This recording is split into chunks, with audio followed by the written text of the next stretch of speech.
kitob o'qishni istayman. Unga kitob xarid qilishim kerak. Ammo qanday kitob tanlayman? O'zbek tilidagi kitoblardan tanlasammi? Kichkina, arzonroq kitoblarni olsammi? Yoki katta, qattiq sahifali kitoblarni olsammi? Ingliz tilidagi kitoblarni olsammi? Mashhur kitoblardan olsammi? Yoki payg'ambarlar haqidagi kitoblarni olsammi? Kitoblar bunchayam ko'p. Tanlash imkoniyati esa kam. Bir nechta kitobga yetadigan mablag' bor. Nima qilsam bo'ladi? Keling, bu savolni javobini birgalikda topamiz. Men Sarvinoz Shavkatjon qizi 2 yildan beri Dangiz onalar kanalida faoliyat yuritib kelaman va bog'chada ham bolalarga kitoblar o'qib berish bilan shug'ullanganman. Shuning uchun ishoning, menda kitoblar bo'yicha ancha-muncha tajriba bor. Kasbim pedagog. Keling, ko'p gapirgandan ko'ra amaliyotda ko'rsatib beraman. Siz katta kitoblarga qiziqasiz. Judayam bahaybat. Bolam buni kattaligini ko'rib hayratlansa kerak. Ha, shunday o'ylaysiz. Qarang, qanaqayam qiziq, katta kitob. Hamma ma'lumotlari bor. Ochiladigan joylari, hamma narsasi bor.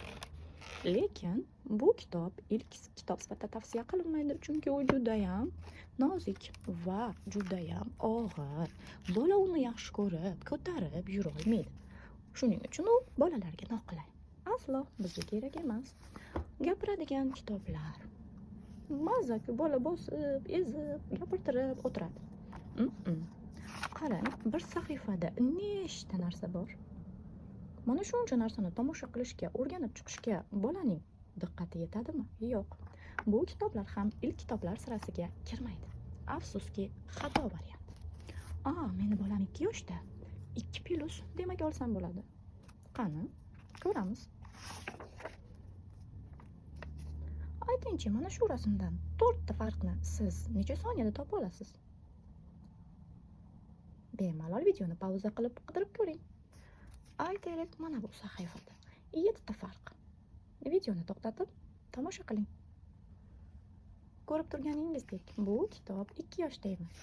2 yosh uchun atigi 2 dona rasmi bor. Ya'ni mana bu 3 ta farqni qiynalib topadi. Hozir mening qizim 4,5 yoshda va u atigi mana shu sahifalarga kela olgan, xolos.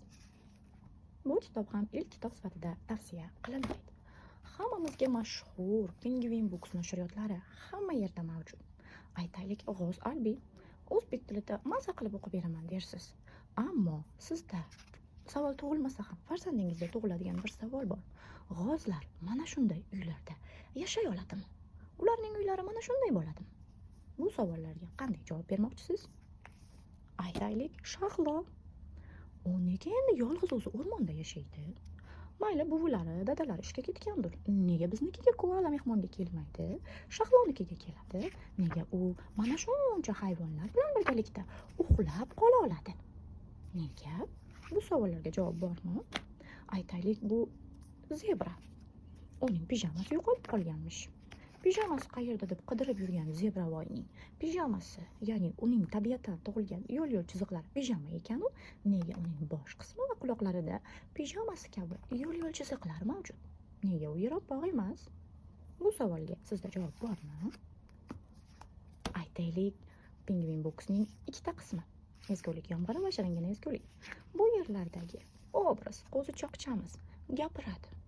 Siz gapiradigan qo'zichoqlarni hayotda ko'rganmisiz? Bolangizga tushuntirib bera olasiz. Penguin Books kitoblarining rad etib bo'lmas kitoblaridan biri hayotiy voqealardan iborat, to'qima obrazlar bo'lmagan 6 yoshgacha ham bolalarga tavsiya qilina oladigan kitoblaridan namunalar keltiryapman. Bular real, haqiqiy hayotimizdan olingan voqealarga asoslangan. Demak, bularni olsangiz bo'ladi. Mashhur o'sha ingliz kitoblari. Bu kitoblarni olsam bo'ladi. Bo'ladi albatta. Faqat oyoqlar qismidagi noqulay obrazlarni inobatga olmasa, ko'zlar haqidagisi, quloqlar haqidagisi judayam ajoyib. Burunlar haqidagisi ham ajoyib. Barcha burunlar haqida, tishlar haqidagisi ham, faqat tistalar haqidagisida rasmlar biroz ajoyibroq, xolos. Oyoqlar va tissalar haqidagi rasmlar biroz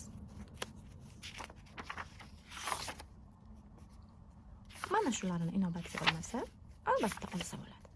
Ammo ilk kitob sifatida emas, chunki uni varaqlash, saqlalash, uzoq tinglab o'tirish kattagina diqqat talab qiladi. Bu kitoblarchi? Bu ham juda mashhur va narxi juda ham qulay. Aytaylik, mana bu endi kichkina, ixcham, bolajoni bemalol ko'tarib yura oladi. Buni olsam bo'ladi. Hikoyalari ham juda ham yoqimli, to'qima obrazlar, boy bo'lmagan, real hayotdan olingan kitoblar. Ammo uni ham varaqlash biroz qiyin. Bolalarni qiziqishini ushlab turish uchun doimiy siz o'qib berishingiz kerak bo'ladi. Ilk kitoblar sifatida olsa bo'ladimi? 50 ga 50. Bu ham 50 ga 50. Payg'ambarlar haqidagi to'plamlarchi? Hammamiz diniy ilmlari bo'lishini juda ham xohlaymiz. Ammo sizga bir qiziq savol. Zulayhoning Yusufga bo'lgan muhabbatini qanday tushuntirib bermoqchisiz? Bolangizning yoshiga mos keladimi? Bu haqda batafsil o'ylab ko'rganingiz yaxshi. Bolam o't o'chiruvchilarga juda ham qiziqadi. Aytaylik, o'g'il bola bo'lsa va u kitoblar harakatlansa va u kitoblar ixchamgina va sahifalar oson bo'ladigan kitoblar bo'lsa va har sahifasida harakatlantirib o'ynaydigan joylari bo'lsa, bunday kitoblarga qiziqmaslikning iloji bormikan? Demak, ilk kitob sifatida tanlaydigan kitoblarimizda muhim jihatlar. Birinchidan, kitobning hajmi. Bolajonlarimiz qo'lchalariga mos, real rasmli, hayotga yaqin voqealardan iborat, harakatlanuvchi, ma'lumotlari biroz qisqa, ammo juda ham qiziq holatlar. Aytaylik, qo'zichoqcha tushib ketibdi chuqurga. Uni qutqarib olishmoqchi. Bu bolakay olovda, yong'inda qolib ketibdi. Buni olib tushishmoqchi mana tepadan. Bularni mana tomdan olib chiqib ketishyapti. Juda ham ajoyib tanlovlar. Va yana birlari, bu ham deyarli kichik va sahifalash oson kitoblar. Bizning tanamiz, ularning qanday ishlashi haqida. Har birida ochiladigan qopqoqchalar mavjud. Faqat bitta mustasno holati, bu yerda ma'lumotlar juda ham ko'p. Va bolani tez charchatib, zeriktirib qo'yadi. Va ma'lumotlar ertaksimon emas. Nazariy ilmlarga ko'proq asoslangan. Shuning uchun bu kitoblar ham 50 ga 50. Eng to'g'ri variantlar shunaqangi kichik hikoyalardan iborat harakatlanuvchi, qimirlovchi kitoblar. Sizga darslar qay darajada ma'qul bo'ladi?